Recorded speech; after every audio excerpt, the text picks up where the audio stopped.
नमस्कार, मी शनाया. बांगलादेशच्या निवडणुकीत 3 हिंदू उमेदवार खासदार म्हणून निवडून आलेत आणि या निकालाने केवळ बांगलादेशमध्येच नाही तर संपूर्ण दक्षिण आशियाई राजकारणात चर्चेची लाट निर्माण झाली आहे. अल्पसंख्याक समाजातनं आलेले उमेदवार विजयी होणं म्हणजे फक्त राजकीय आकडा नाही, तर तो देशातील सामाजिक वातावरण, मतदारांची मानसिकता आणि बदलत्या राजकीय समीकरणांचा स्पष्ट संकेत आहे. मग या विजयामागे नेमकं काय कारण आहे?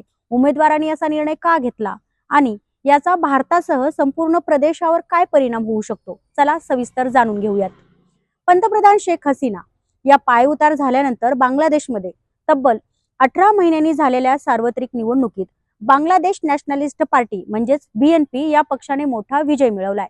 जमात ए इस्लामी या धर्मवादी पक्षाला नाकारताना बांगलादेशी मतदारांनी BNPच्या सुधारणावादी धोरणांच्या बाजूने कौल दिलाय. या निकालामुळे देशात 2 दशकांनंतर BNP सत्ता स्थापन करणार असल्याचं निश्चित झालंय. पक्षाचे मुख्य नेते तारिक रहमान यांच्याकडे पंतप्रधान पदाची सूत्रे जाण्याची शक्यता वर्तवली जाते. याच दरम्यान बांगलादेशात निवडून आलेल्या 3 हिंदू उमेदवारांची सध्या समाज माध्यमांवर जोरदार चर्चा रंगली आहे. बांगलादेशमध्ये ऑगस्ट 2024 मध्ये झालेल्या विद्यार्थी आंदोलनानंतर तत्कालीन पंतप्रधान शेख हसीना यांचं सरकार उलथून लावण्यात आलं. शेख हसीना यांना देश सोडून पळावं लागलं. शेख हसीना यांचा मुलगा सजीब वाजेद यांनी यामागे परकीय शक्ती हात असल्याचं म्हटलं होतं. त्यानंतर मोहम्मद युनूस यांच्या नेतृत्वाखालील हंगामी सरकारने देशाची सर्व सूत्र आपल्या हातात घेतली होती. या राजकीय उलथापालथीनंतर देशात फेब्रुवारीच्या पहिल्या आठवड्यात झालेल्या सार्वत्रिक निवडणुकांमध्ये सर्वांचं लक्ष लागलं होतं. अभूतपूर्व अशा बंदोबस्तात पार पडलेल्या या निवडणुकीत BNP मोठ्या बहुमताने निवडून आली आहे. निवडणूक निकालानुसार 291 जागांपैकी BNPला 221 जागांवर यश मिळालंय, तर जमात ए इस्लामी पक्षाला केवळ 68 जागांवर समाधान मानावं लागलंय. बांगलादेशमधील स्थानिक वृत्तपत्रांनी दिलेल्या माहितीनुसार संसदीय निवडणुकीत अल्पसंख्याक हिंदू समाजातील 3 उमेदवारांनी विजयी मिळवला आहे. या 3 उमेदवारांना बांगलादेश नॅशनलिस्ट पार्टीने निवडणुकीच्या रिंगणात उतरवलं होतं. पक्षाचे ज्येष्ठ नेते हे गयेश्वर चंद्र रॉय यांनी ढाका मतदारसंघातनं मोठा विजय मिळवलाय. त्यांनी प्रतिस्पर्धी जमात ए इस्लामी पार्टीचे उमेदवार मोहम्मद शाहिनूर इस्लाम यांचा पराभव केलाय. देशात अल्पसंख्याक हिंदू समुदायावरील वाढत्या हल्ल्यांच्या पार्श्वभूमीवर माजी राज्यमंत्री असलेल्या रॉय यांचा हा विजय महत्वाचा मानला जातोय. मागुवा मतदारसंघातनं BNPचे उपाध्यक्ष निताई रॉय चौधरी यांनी हा विजय मिळवलाय. त्यांनी प्रतिस्पर्धी जमात ए इस्लामी पार्टीचे उमेदवार मुस्तारिशीद बिल्लाह यांचा पराभव केलाय.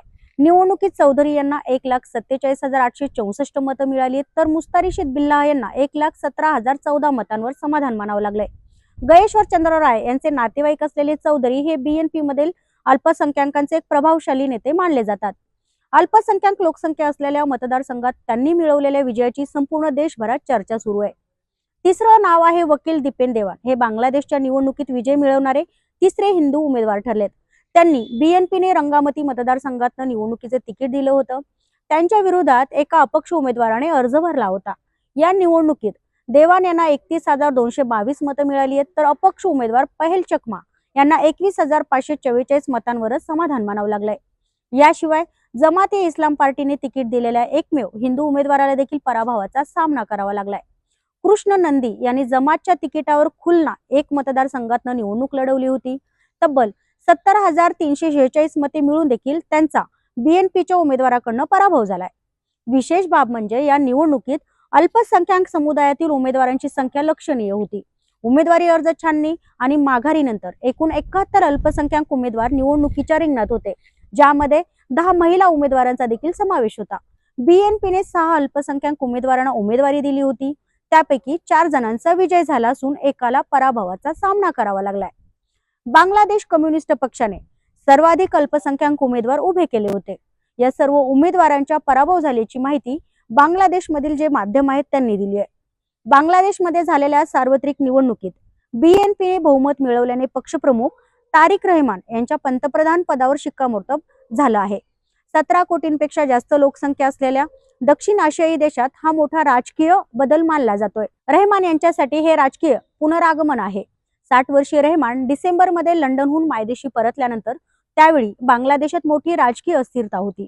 या निवडणुकीत त्यांना 2024 मधील विद्यार्थी आंदोलनानंतर बळ मिळवलेल्या धार्मिक कट्टरतावादी पक्षाचा सामना करावा लागला. या आंदोलनात माजी पंतप्रधान शेख हसीना यांचे सरकार सत्तेतनं हटवलं होतं. डिसेंबरमध्ये कट्टरपंथी युवा नेता शरीफ उस्मान हादी याच्या हत्येनंतर हिंदू समुदायाला लक्ष्य केलं जात होतं.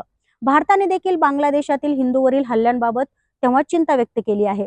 त्यामुळे तारिक रहमान यांच्या आगामी राजवटीत देशात नेमके काय होणार हे पाहणं महत्त्वाचं ठरणार आहे. बांगलादेशच्या निवडणुकीत 3 हिंदू उमेदवारांचा विजय हा एक महत्त्वाचा आणि चर्चेचा मुद्दा ठरलाय.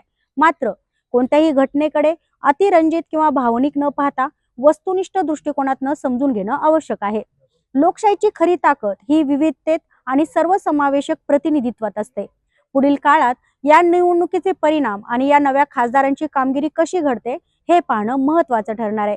हा निकाल दीर्घकालीन बदलाचा संकेत आहे का की फक्त स्थानिक राजकारणाचा परिणाम? तुमचं मत कमेंटमध्ये मला नक्की सांगा आणि हा व्हिडिओ आवडल्यास लाईक करा, शेअर करा आणि सबस्क्राईब करायला विसरू नका.